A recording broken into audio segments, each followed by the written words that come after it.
The heavens were burning.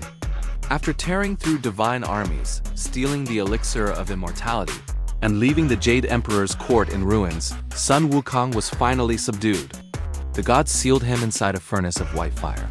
A heat so intense it could melt mountains, all meant to erase his very name from existence. But the flames did not destroy him. They forged him. When the furnace was finally opened, the Monkey King emerged, laughing. His eyes were blazing, his body was unbroken, and his power had multiplied. Heaven trembled. Out of fear, not pride, the Jade Emperor summoned the only being who stood beyond kings and gods, the Buddha. Sun Wukong did not kneel. He boasted. He spoke of the immortality he'd stolen, the gods he'd defeated, the heaven he'd conquered. He demanded the emperor's crown. The Buddha simply listened and smiled.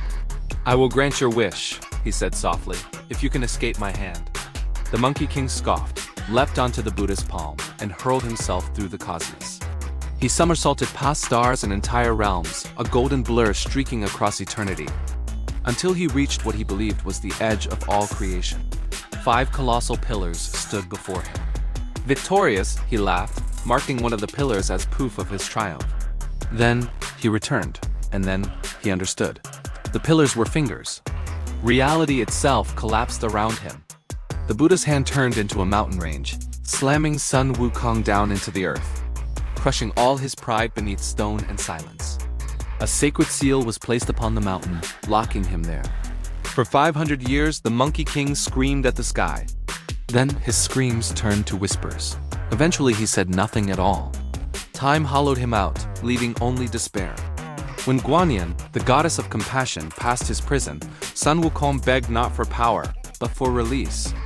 He swore obedience. He swore he would change. Guanyin didn't believe him, but she offered him a path. A mortal monk named Tripitaka was walking toward the west, seeking sacred scriptures to bring back to his people. The journey was lethal. The monk needed a monster to protect him, and the monster needed chains. Sun Wukong was freed. At first, he obeyed, until a group of bandits appeared. Old instincts, buried for centuries, awoke. Blood was spilled. Tripitaka, horrified by the violence, condemned him. Fury returned. Sun Wukong abandoned the monk, choosing his newfound freedom over any form of discipline. Tripitaka collapsed in despair until a woman appeared before him.